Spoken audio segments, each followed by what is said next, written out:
네, 안녕하세요. 허브경제TV의 최보영입니다. 오늘 볼 종목은요, SK바이오사이언스라는 종목을 좀 보도록 하겠습니다. SK바이오사이언스 우리 다른 거 다 떠나서 지금 당장 우리가 좀 봐야 하는 부분에 대해서는 코로나라는 키워드로 좀 연결해서 보면 되겠죠.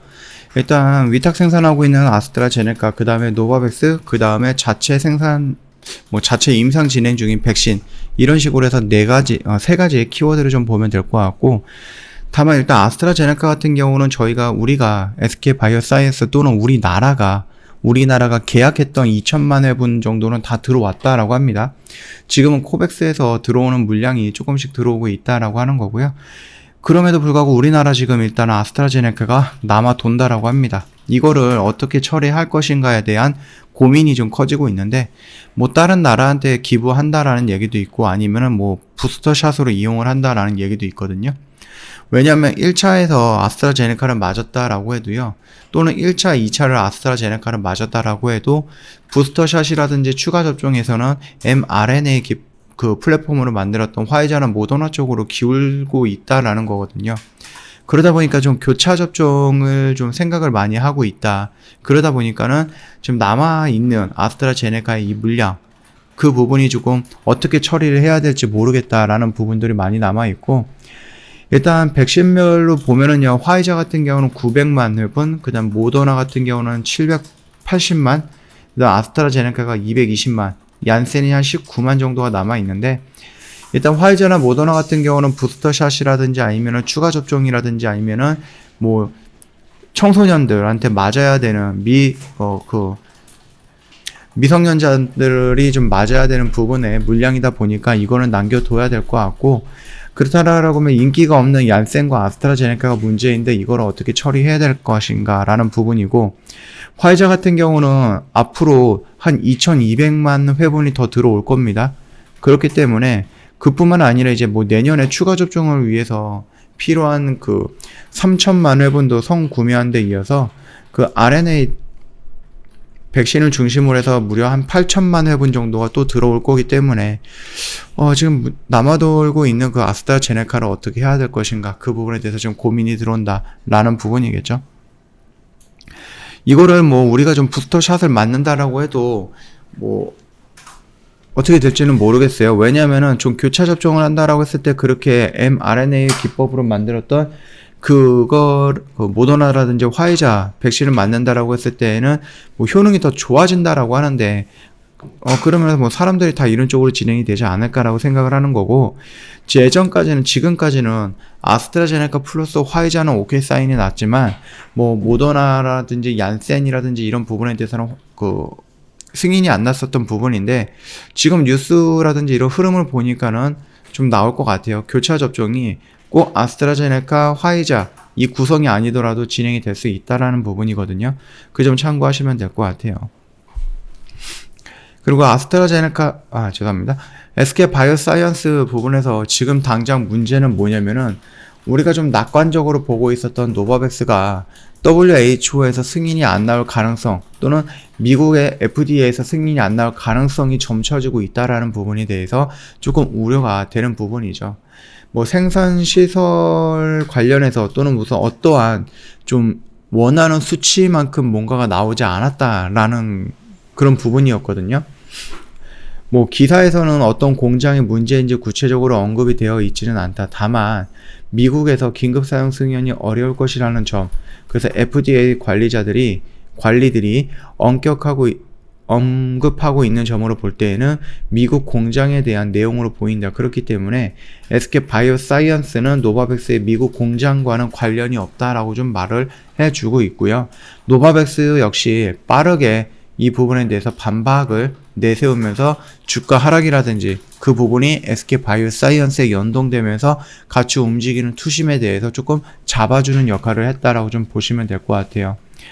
FDA가 제시했던 백신 품질 기준에 도달하지 못했다라고 하는데, 일단은 FDA 같은 경우는 최소 90% 정도 순도를 요구했는데, 노바백스 같은 경우는 70% 순도다. 근데 순도가 낮으면 효과가 떨어질 수가 있기 때문에 90% 정도의 효능을 보여줄 수 있다라는 노바백스의 결과를 믿지 못하겠다라는 얘기가 되겠죠. 뿐만 아니라 최종 생산 제품에서 오염물질이 들어갈 가능성도 높기 때문에 부작용이 뜻하지 않게 뭔가가 생길 수도 있다. 그렇기 때문에 이 부분에 대해서 쉽게 승인이 내기 어렵다라고 미국 FDA에서 얘기를 하는 것 같습니다. 이거를 기준으로 했을 때 WHO에서 어떤 판단을 내릴지는 좀 기다려 봐야 될 것 같고, 물론 WHO 이퀄 미국 FDA 이거는 아니겠지만은 그럼에도 불구하고 미국에서 이런 이유 때문에 승인이 안 나오고 있으면 WHO가 이런 이유 때문에 조금 더 신중하게 검사를 하지 않을까라고 생각을 합니다. 일단은 뭐 연내에 반박 자료를 내고 예정대로 연내에 FDA 긴급 사용 승인을 신청할 것이다 라고 얘기는 했습니다. 그리고 영국, 유럽, 캐나다, 호주, 뉴질랜드 등 몇 주 안에 허가를 위해서 서류 제출을 마친다라는 계획을 갖고 있거든요.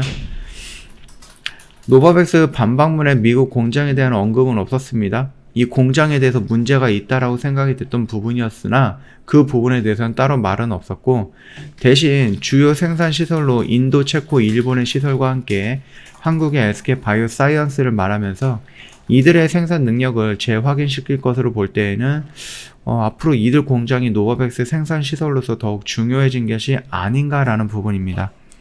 노바백스가 연내 미국 FDA에서 승인 신청할 것이라고 언급을 했지만은 미국 공장은 계속 문제가 될 수 있고요. FDA가 긴급 사용 승인 신청 시점에 대해서는 보수적으로 접근을 권고하고 있는 부분이고요. 이미 미국에는요, 얀센도 있고 화이자도 있고 모더나도 있는데 굳이 좀 불확실한 노바백스를 긴급 사용 승인 신청을 해줄까 하는 부분에 대해서는 조금 의문이 들 수가 있고 좀 걱정이 되는 부분도 있습니다. 그러나 아까 전에도 노바백스가 말을 했듯이 미국 내에 있는 공장보다 인도, 일본, 한국에 있는 공장, 이 공장이 더 큰 역할을 하게 될 것이다 라는 부분이 언급이 되어 있다 보니까 글쎄요. SK 바이오사이언스가 애초에 계획했던 물량보다 더 많은 계약을 하게 된다라고 했을 때 우리가 생각했던 거, 애초에 예상했던 그 매출보다 더 큰 매출이 나올 수 있다라는 부분까지 우리가 예상을 하고 기대를 해볼 만하다. 그렇게 좀 생각을 하면 되지 않을까 싶습니다. 자, 오늘 SK 바이오사이언스의 흐름을 본다라고 했을 때 어제랑 뭐 크게 달라진 거는 없습니다. 오늘도 외인들이 매수 물량이 좀 들어왔고 연기금과 사모펀드 투신에서 매도 물량이 살짝 나오기는 했습니다. 뭐 일단은 지수는 조정을 좀 보여줬기 때문에 역시 얘도 그냥 옆으로 눕는 이런 양봉으로 하나 형성이 됐다. 그렇게 봐주시면 될 것 같고요. 좀 긴 흐름으로 본다라고 했을 때 우리가 지금 당장 기다렸던 것은 노바백스도 마찬가지겠지만은 임상 이상에 대한 좀 긍정적인 결과 발표를 기다리고 있는 겁니다. 어느 정도의 효능, 어느 정도의 안정성 이것들을 좀 확보가 되고 그게 좀 발표가 된다라고 하면은 긍정적인 시장의 흐름을 형성하고 투심을 조금 살리는 그런 역할을 하지 않을까라고 생각을 하거든요. 여기 라인 살짝 밀리긴 했습니다. 살짝 밀리긴 했지만 우리가 노바백스 부분에 대해서는 제가 일전 영상에 보시면 알겠지만은 만에 하나 이런 경우가 있을 수도 있다라고 말씀을 드렸던 부분이었는데 살짝 내비쳤죠. 그런 불안감이. 그거 한번 계속해서 좀 참고하시면서 끌고 가는 것도 나쁘진 않다. 그렇게 좀 말씀을 드리겠습니다. 오늘 영상 여기서 좀 마칠 거고요. 저희 허브경제TV 홈페이지 놀러 오시면은요, 카톡 친구 추가하는 방법이 이렇게 있습니다. 어렵지 않거든요. 요거 보시고 천천히 등록하시면 되겠고요. 카톡 친구 추가하시면 저희가 무료로 제공해드리고 있는 게 3분 허브 리핑이라는 영상인데 요청하시면은 저희가 다 드릴 겁니다. 무료로 드리는 혜택이니까 챙겨가면 좋을 것 같고요. 저희 1주년 이벤트 진행을 하고 있는데 오늘이 마지막 날이고 몇 시간 안 남았네요. 고민할 필요 없습니다. 반쪽 이벤트답게 저희 6개월짜리 신규 이벤트 런칭을 해서 진행을 하고 있어요. 그동안에 1년이라는 시간이 조금 부담스럽거나 걱정이 되셨던 분들, 그래서 망설였던 분들은 이번에 반년짜리 6개월짜리 이벤트 참여해보시고 저희 허브경제TV를 한번 경험을 해보시는 것도 좋은 선택이 될 것이다 라고 좀 말씀을 드리도록 하겠습니다. 자, 오늘 영상은 여기서 좀 마칠게요. 영상 도움이 됐다 그러면 구독과 좋아요 한 번만 부탁드리겠습니다.